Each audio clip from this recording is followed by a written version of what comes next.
오늘 본문 말씀은 우리가 새벽기도 시간에 계속해서 살펴보는 사도행전 말씀 가운데서 제가 새벽에 다 전하지 않은 그런 본문이기 때문에 오늘 말씀을 조금 우리가 자세하게 살펴보려고 합니다.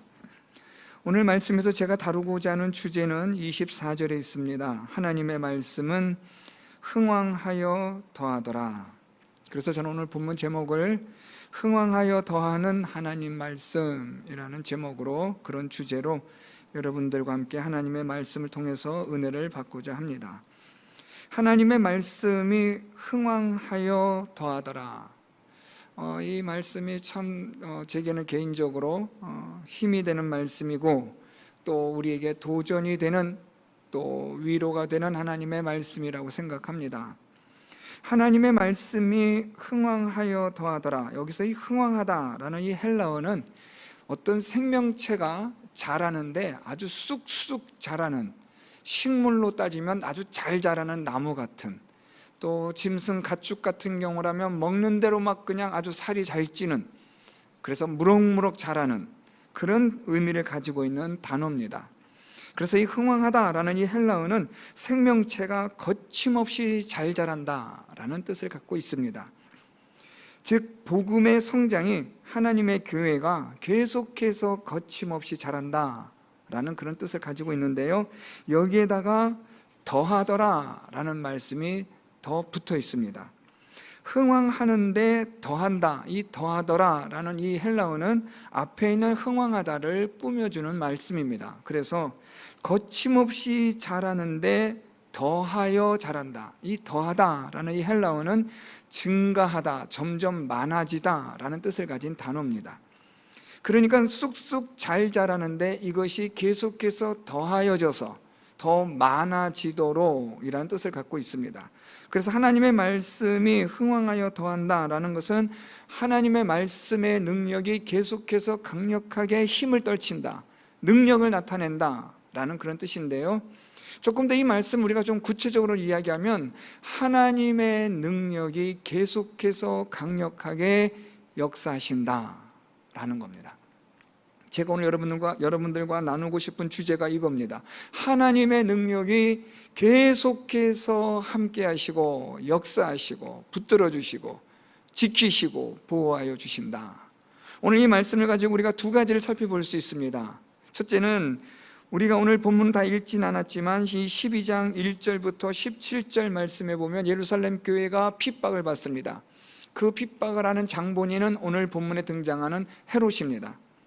헤롯이 예루살렘 교회를 핍박하고 박해하여 야고보를 죽입니다. 야고보가 예루살렘 교회의 순교자가 된 거죠. 그리고 여기에다가 이제 또 보니까 유대인들이, 예루살렘에 있는 유대인들이 환호하는 것을 보고 헤롯이 이제 베드로마저 잡아 죽이려고 했는데 마침 6월절이었습니다. 명절이었기 때문에 사람을 죽일 수가 없어서 옥에 가두었다가 명절이 끝나는 날 바로 베드로를 죽이려고 그렇게 계획을 한 겁니다. 헤롯은 이 왕이면서도 정치적 수완은 아주 탁월한 사람이었습니다. 그래서 이 헤롯이 백성들의 그 민심을 아주 기가 막히게 파악하고 있었던 거죠. 그래서 이 헤롯이 지금 이 예루살렘 교회를 아주 적극적으로 박해하고 핍박하고 있는 그런 가운데서 베드로가 지금 감옥에 갇혀 있습니다. 이런 가운데서 9절 말씀에 보면 예루살렘 교회 성도들이 간절히 하나님께 기도하였다라고 기록하고 있습니다. 교회가 핍박을 받고 박해를 받고 야고보가 순교를 당하고 이제는 베드로마저 순교를 당할 위기에 처하게 된 예루살렘 교회가 간절히 하나님께 기도하였다. 여러분 참 이 구절도 가슴이 뭉클하지 않으세요? 여러분 우리가 박해가 오고 핍박이 오고 어려움이 오고 시험이 오고 시련이 오면 자포자기하거나 원망하거나 불평하는 일이 많잖아요. 왜 나에게 이런 일이 생기느냐라고 우리가 얼마나 많이 하나님을 원망도 합니까? 내가 지금까지 믿었던 하나님이 이런 분이 아닌데 하면서 우리가 참 믿음에 많은 위기를 겪잖아요. 그런데 예루살렘 교회 성도들이 이 교회가 핍박을 받고 박해를 받게 되니까 이들이 간절히 하나님께 기도하였더라. 저는 우리 성도 여러분들이 어려움이 오고 고난이 오고 핍박이 오고 박해가 오고 우리가 살아가는 믿음의 삶 속에서 그런 일이 있을지 모르겠지만 생명의 위기가 온다 할지라도 하나님을 믿고 간절히 기도하는 여러분 되시기를 바랍니다. 간절히 하나님께 기도했다. 여러분, 이 간절히라는 이 강조 형태는요, 그만큼 하나님을 믿었다는 거죠. 믿음으로 기도하는 거죠, 여러분. 기도는 여러분 믿음이 있어야 기도하는 겁니다. 기도는 믿음이 없으면 기도할 수가 없어요. 하나님을 믿는 믿음이 있어야 하나님께 기도하는 거죠. 하나님을 믿지 않는 다른 우상을 섬기는 사람들은 그 우상을 믿기 때문에 우상에게 기도하잖아요. 그러니까 우리가 기도한다라는 말은 그 기도의 대상을 믿는다라는 거죠. 간절히 믿었다라는 겁니다. 하나님을 믿었다는 거죠. 그래서 그렇게 기도를 합니다. 그런 가운데서 하나님께서 예루살렘 교회 성도들의 그 기도를 들으시고 오늘 본문 말씀처럼 흥왕하여 더하는 하나님의 능력이 나타나는 겁니다. 베드로가 옥에 갇혀 있었는데 내식 내패에 갇혀 있었습니다. 4명이 한 개의 조를 이루어서 이 4개의 조가 돌아가고 있는 겁니다.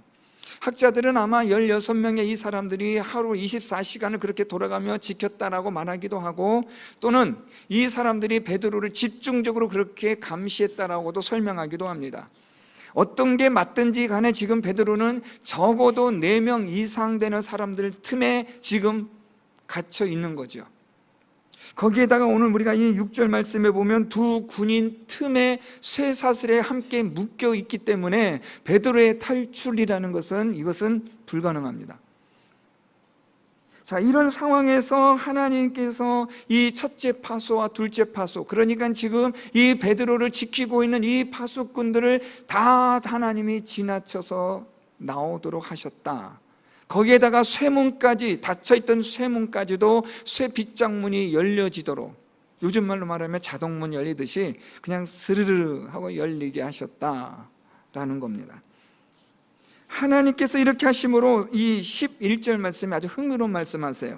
헤롯의 손과 유대 백성의 모든 기대에서 벗어나게 하셨다. 모든 핍박과 박해가 있는데요, 하나님을 믿고 간절하게 기도하였더니 하나님이 벗어나게 하셨다. 하나님의 그 능력이, 흥왕하여 더하시는 하나님의 능력이 하나님을 믿고 간절히 구하는 자들에게 하나님께서 벗어나게 하시는 능력을 베풀어 주셨다라는 겁니다. 벗어나게 하는 건 여러분 우리가 할 수 있는 게 아닙니다. 우리는 우리 힘으로 이 쇠문을 열 수도 없고 우리를 꽁꽁 묶고 있는 사람들을 어떻게 헤쳐나갈 수도 없어요. 그냥 이러지도 못하고 저러지도 못하는 그런 갇혀있는 상황입니다. 그런데 하나님을 믿고 기도하였더니 흥왕하여 더하시는 하나님의 능력이 베드로를 그 옥에서 구출하여 벗어나게 하셨다라는 겁니다. 예루살렘 교회가 묶여 있었고 매여 있었고 박해와 핍박을 받는 그 가운데에서 하나님을 믿고 기도하였더니 하나님이 벗어나게 하셨다. 저는 우리 성도 여러분들이 어떤 어려움 가운데 있다 할지라도 하나님을 믿는 믿음 가운데서 간절히 기도함으로 하나님의 흥왕하여 더하시는 능력으로 벗어나게 하시는 하나님의 그 은혜를 경험할 수 있기를 축복합니다. 정말 그렇게 됐으면 얼마나 좋겠어요, 여러분.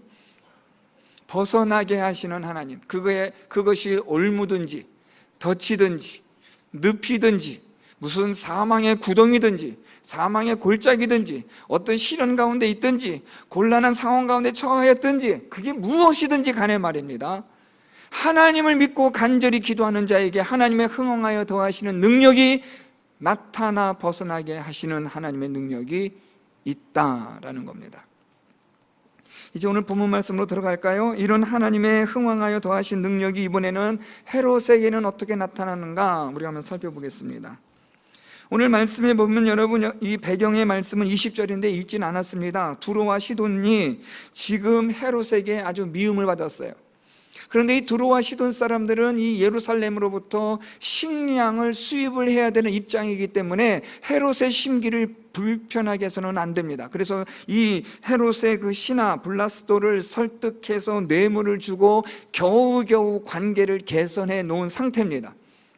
뭐 힘이 없으면 지금이나 예전이나 뭐 아부하는 일들이 다 세상 사람들 그렇게 하잖아요. 그래서 지금 두로 사람들이나 시돈 사람들이 지금 헤롯의 비위를 맞추느라고 정신이 없는 이때에 헤롯은 지금 어디에 있느냐? 가이사랴로 올라갔습니다. 예루살렘에 있던 이 헤롯이 베드로가 옥에서 탈출한 것을 보고 이 베드로를 지켰던 그 사람들을 신문하고 죽이라고 한 다음에 아주 화가 난 거죠. 그리고 나서 이 헤롯이 가이사랴로 올라갑니다. 그리고 나서 이 헤롯이 가이사랴에서 오늘 말씀 보면 21절에 나를 택하여 왕복을 입고 단상에 앉아 백성에게 연설하였다라는 겁니다. 자, 여러분, 여기서 우리가 많은 것들이 생략이 되어 있으니까 잘 이해가 잘 되질 않습니다. 먼저 간단하게 우리가 가이사랴를 잠깐 우리가 이해하실 필요가 있는 것은, 가이사랴는 항구 도시입니다. 헤롯이 이 가이사랴 황제를 위해서, 아우구스투스 황제를 위해서 그가 계획적으로 만든, 요즘 말로 말하면 신도시입니다. 그래서 여러분, 이 가이사랴에 가면요, 이 항구 도시인데요, 그렇게 기가 막히게 어떻게 이렇게 만들 수 있었을까? 여기서 여러분 가장 우리의 이 탄성을 자아내게 하는 것이요, 이 가이사랴 항구에, 그러니까 이 바닷가에 위치하고 있는데요, 이 바닷가 항구에 위치한 여기에서 우리 눈을 끌만한, 지금 가면 아주 유적지로서 탁월한 곳이 하나가 있는데, 그게 바로 원형 경기장입니다. 이 원형 경기장이 바닷가 쪽으로 해서 지어졌었는데요, 지금 가도 여러분 그 웅장함이라는 것은 이루 말할 수 없어요.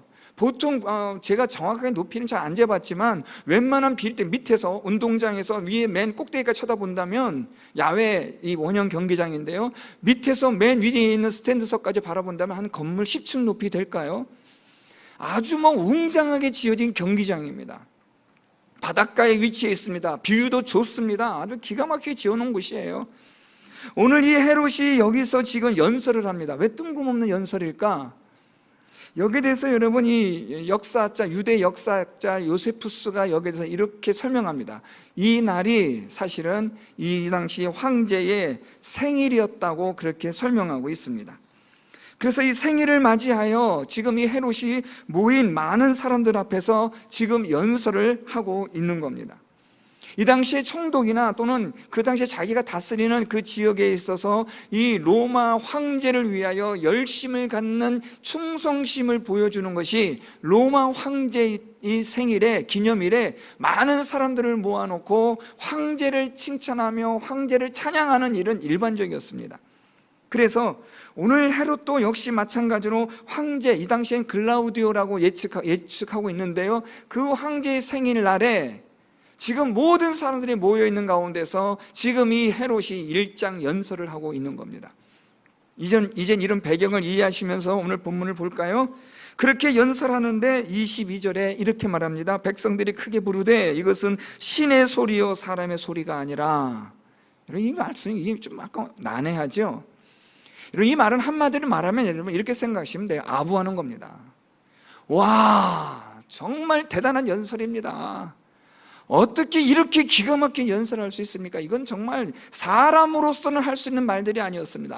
아주 아름다운, 정말 우리의 마음이 감동되어지는 그런 연설이었습니다 하고 사람들이 모두 그 자리에 일어나서 박수를 치고 환호하는 그런 것을 여러분들이 생각하시면 딱 맞습니다.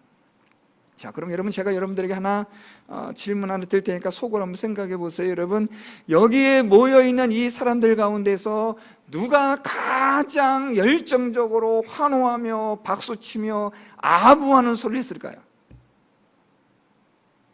두로와 시돈 사람들.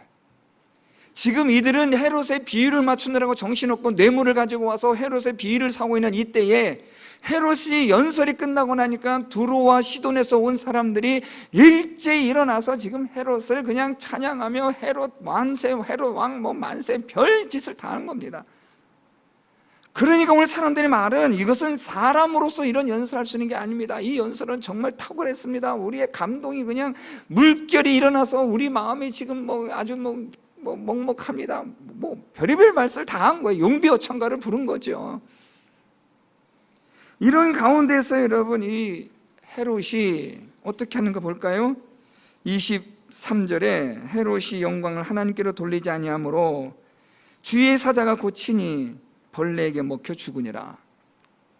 여러분 이 말씀 읽으시면서 헤롯이 왜 하나님께 영광 돌리지 않았을까? 여러분 헤롯이 하나님을 믿었다 이렇게 생각하시나요? 그 얘기가 아닙니다. 헤롯이 하나님께로 영광 돌리지 않았다라는 이 말을 여러분 오늘날로 말하면 간단하게 말하면 무엇을 했다는 거예요? 교만했다는 거죠. 사람들이 일어나서 박수치고 환호하고 이것은 사람으로서 하는 소리가 아니라 이건 신이 하는 소리라, 신의 소리를 대언하는 것이라 하고 사람들이 일어나서 박수치고 환호하고 발을 구르고 심지어는 눈물을 닦는 신용까지 하니까 헤롯이 우쭐한 거예요. 내가 정말 대단하구나. 그러니까 이 헤롯의 마음에 교만한 마음이 들고 교만한 생각이 드니까 교만한 언행을 보이고 교만한 행동들을 보였다라는 겁니다. 여러분 결국 하나님을 대적하는 자들은 여러분 어떤 사람일까요? 교회를 핍박하고 박해하고 하나님을 무시하고 하나님의 사람들을 조롱하고 죽이는 일에 두려워하지 않는 사람들은 어떤 사람일까요? 교만한 사람입니다. 자기가 최고인 줄 아는 사람.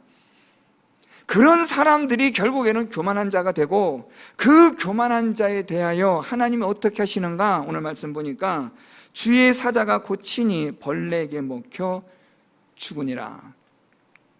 헤롯 왕의 이 사인에 대해서 여러 가지 의견들이 분분합니다만 대체적으로 통일되어진 것은 어떠한 바이러스에 의해서 이 헤롯이 죽었을 것이라 그렇게 의견을 모으고 있습니다.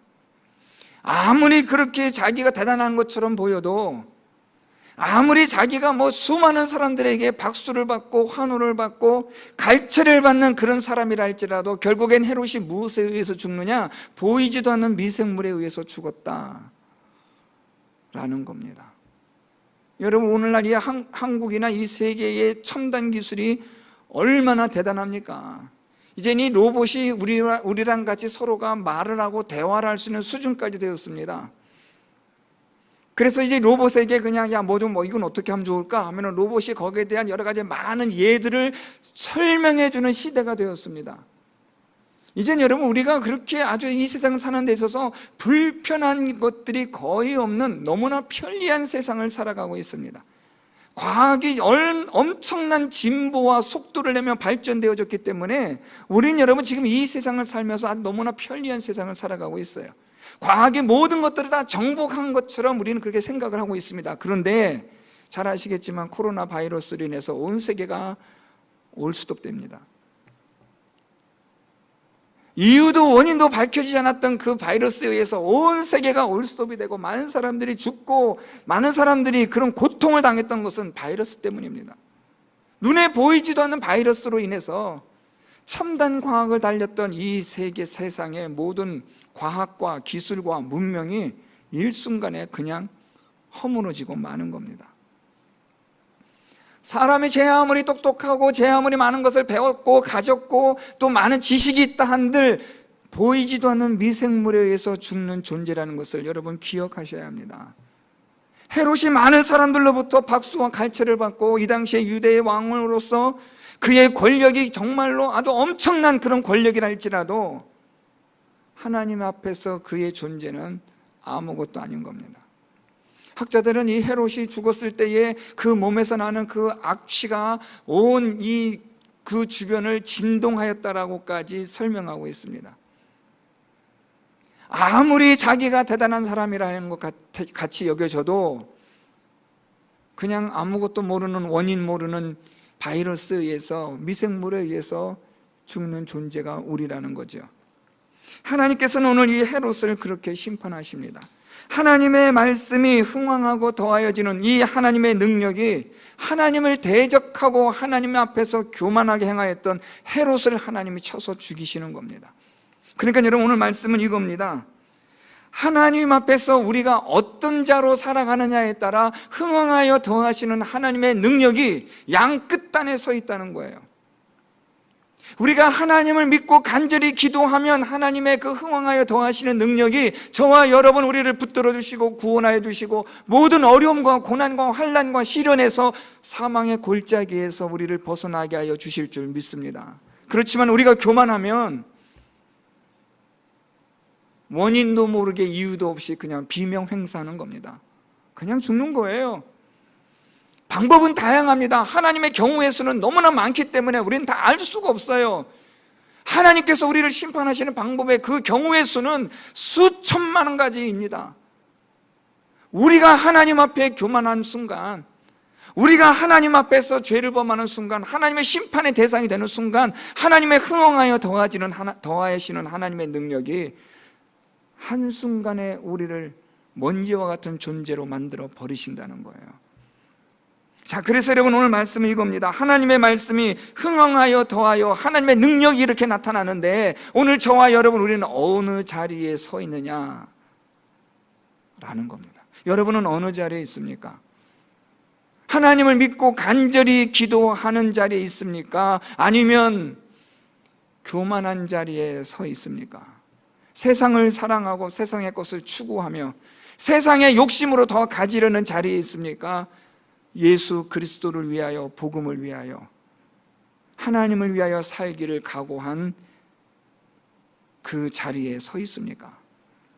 어느 자리에 있든지 간에 중요한 것은 하나님의 능력이 흥황하여 더하셔서 하나님의 능력이 분명하게 강력하게 나타난다라는 겁니다. 저는 우리 성도 여러분들이 하나님을 믿고 간절히 기도하는 자리에 있기를 바랍니다. 하나님께서 여러분들을 벗어나게 하시는 은혜를 경험하고 구원의 은혜를 경험하고 구원의 역사를 경험하는 여러분들이 될 수 있기를 바랍니다. 교만한 자리에 있지 마시고 모든 영광 하나님께 돌려드릴 수 있는, 나는 아무것도 아닌 존재입니다, 이 모든 영광 다 하나님 받으셔야 합니다, 하나님만 드러나시고 하나님만 나타나시고 나는 감추어지는 자가 되기를 원합니다. 이런 마음과 각오로 여러분들이 살아가실 때, 하나님을 믿고 간절히 기도하는 그런 삶을 살아가실 때, 하나님께서 여러분들을 모든 이 세상의 환난과 고난 가운데서 벗어나게 하여 주시는, 하나님께서 흥왕하고 더하게 하시는 능력으로 여러분들을 지켜주시는 하나님의 은혜가 있게 되는 줄 믿습니다. 하나님의 흥왕하여 더하시는 능력, 그것이 여러분들을 구원하시고 여러분들을 살리시고 지키시고 보호하시고 벗어나게 하는 그런 하나님의 흥왕하고 더하시는 능력이 되기를 예수 그리스도의 이름으로 축원드립니다.